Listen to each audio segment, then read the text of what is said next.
Olá pessoal, sou Fernando, professor aqui da Rede Estadual de Minas Gerais. Estamos estudando para o processo seletivo simplificado da Secretaria da Educação do Estado da Bahia. Então vamos dar continuidade ao edital. Estamos estudando a pontuação e seus recursos sintáticos, semânticos e dando continuidade dentro do estudo da vírgula, ok? Então a gente já viu o primeiro vídeo quando falamos quando usar a vírgula, né? A gente observou quais são os momentos, né, adequados, suas regras, ok? E agora a gente vai ver quando não usar a vírgula, tá bom? Então bora lá. Quando não usar a vírgula. Há casos específicos em que não se deve usar a vírgula. Veja quando esse sinal de pontuação não pode ser utilizado. Bora. Entre o sujeito e o verbo da oração, quando juntos, ok? Então, quando o sujeito e o verbo da oração aparecem juntos no enunciado, não se pode separá-los por vírgula. Exemplo de uso inadequado de vírgula. Então, sujeito mais verbo. Os três porquinhos são construtores hábeis. Essa vírgula está errada, ok? Essa grande macieira da nossa horta não está dando frutos. Então, mais uma vez, a vírgula está errada. Não pode separar o sujeito do verbo, ok? Não deve haver vírgula nesses exemplos, já que não se separa sujeito e verbo com vírgula. Então, veja, os três porquinhos são construtores hábeis, ok? Então, sujeito e verbo juntos. Essa grande macieira da nossa horta não está dando frutos, ok? Sem vírgula. Entre o verbo e seus complementos, quando juntos. Do mesmo modo, quando o verbo e complemento aparecem juntos, eles não devem estar separados por vírgula. Exemplo de uso inadequado de vírgula, né? Então, no caso aí do verbo mais complemento. Os três porquinhos são construtores hábeis.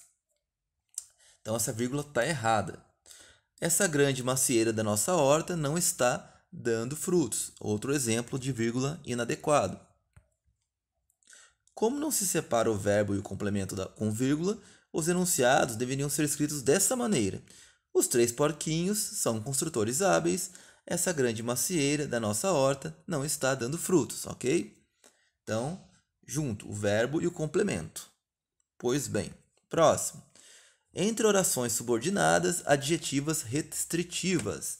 Assim como as orações subordinadas adjetivas explicativas, as restritivas também qualificam o termo anterior.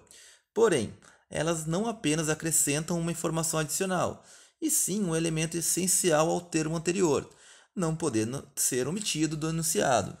Por isso, não é separada desse termo por vírgulas. Observe.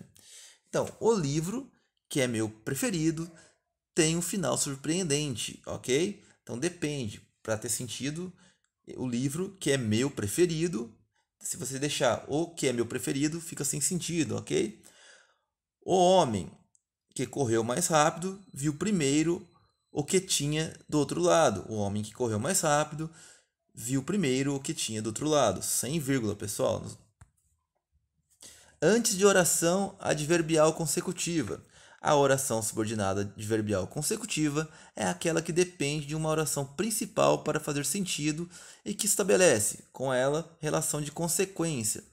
Quando iniciada pela conjunção que, essa oração não deve ser antecedida por vírgula. Então veja, exemplo de uso inadequado da vírgula. Então a oração principal mais a oração subordinada adverbial consecutiva. Ela escreveu tanto que conseguiu terminar a redação a tempo. Então, essa vírgula não pode.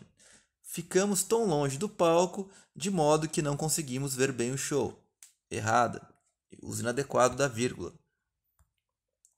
As orações adverbiais consecutivas não são separadas da oração principal por vírgula. Portanto, o enunciado deveria ser escrito da seguinte forma: ela escreveu tanto que conseguiu terminar a redação a tempo. Ficamos tão longe do palco, de modo que não conseguimos ver bem o show. Algumas dúvidas agora sobre o uso da vírgula. Por ser um sinal muito comum, mas com muitas especificidades em seu uso, muita gente tem dúvida a respeito do uso da vírgula em casos específicos. Então, antes do e, né? Via de regra, não ocorre vírgula antes da conjunção e, quando houver uma enumeração de itens ou de ações no enunciado. Temos frutas, verduras e legumes fresquinhos em nossa quitanda. Outro exemplo, vim, lutei e venci. Então, aí no caso, antes do e, sem vírgula.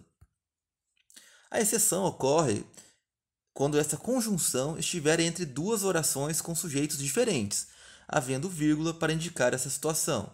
Então, eu vim, lutei e você venceu, ok? Então, aí tem um sujeito novo, então põe a vírgula.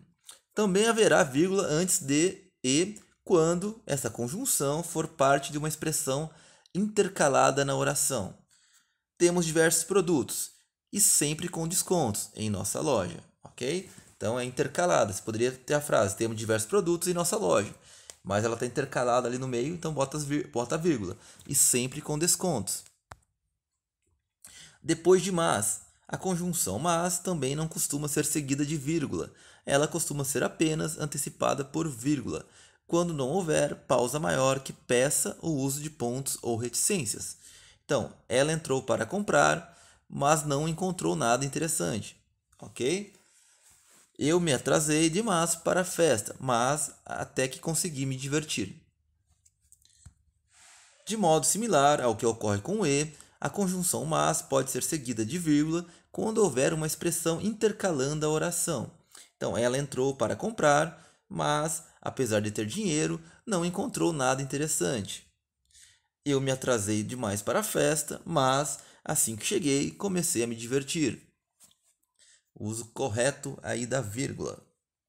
Antes de que, a vírgula é usada antes da palavra que quando essa fizer referência ao termo anterior e que for uma oração adjetiva explicativa, ou seja, incluir uma informação adicional àquele termo. Pois bem, exemplo, esta roupa, que era branca antes, está cinza. Caso se trate de uma oração adjetiva restritiva, ou seja, que é parte integrante do termo anterior, não deve haver vírgula separando. E fica dessa forma: a roupa que era branca está cinza. Pois bem, pessoal, então agora eu vou trazer duas questões para a gente reforçar o que a gente estudou, né? Então, uma questão da FCC, Fundação Carlos Chagas. O Brasil abriga 13% das espécies da fauna e da flora existentes em todo o mundo, e a maior parte delas está na Amazônia. A floresta de 4,2 milhões de quilômetros quadrados é habitada por centenas de milhares de plantas, animais, fungos e bactérias. Um refúgio de suas matas ou um braço de seus rios pode conter mais espécies do que continentes inteiros. As estimativas dos cientistas são de que 10% das espécies existentes na Amazônia brasileira sejam conhecidas, talvez menos ainda.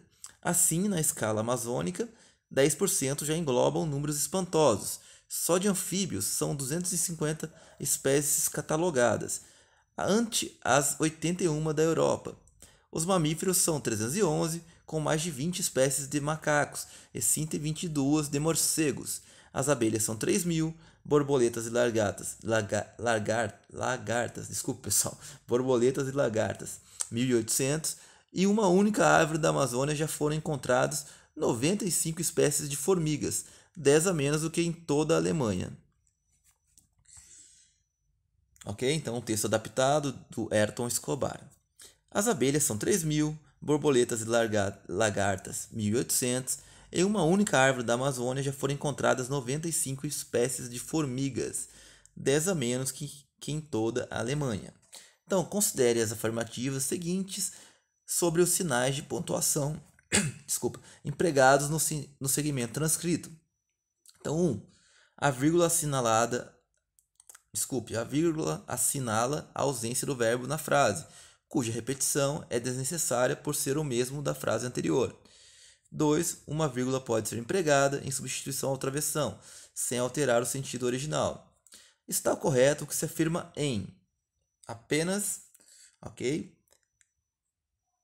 A, 1 apenas, B, 2 apenas, C, 1 e 2, D, nenhuma afirmativa. Pessoal, então voltem lá, pausem e respondam. Em 5 segundos eu volto aí com a resolução. Pois bem, pessoal, a alternativa correta é a letra C. Então, 1 e 2 estão certos, as duas estão certas. A vírgula assinala a ausência do verbo na frase, cuja repetição é desnecessária, por ser o mesmo da frase anterior, e uma vírgula pode ser empregada em substituição ou travessão sem alterar o sentido original. Perfeito. A vírgula assinala a elipse do verbo são. Além disso, o travessão poderia ser substituído por vírgula sem alteração do sentido. Beleza? Gabarito letra C. Mais uma para a gente fechar o vídeo. Assinale, essa foi da VUNESP, tá bom? Assinale a alternativa correta quanto ao uso da pontuação. A. Motoristas devem saber que os carros podem ser uma extensão de nossa personalidade.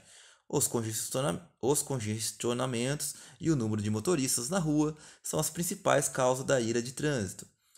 C. A ira de trânsito pode ocasionar acidentes e aumentar os níveis de estresse em alguns motoristas. D. Dirigir pode aumentar nosso nível de estresse porque você está junto com os outros motoristas cujos comportamentos são os desconhecidos.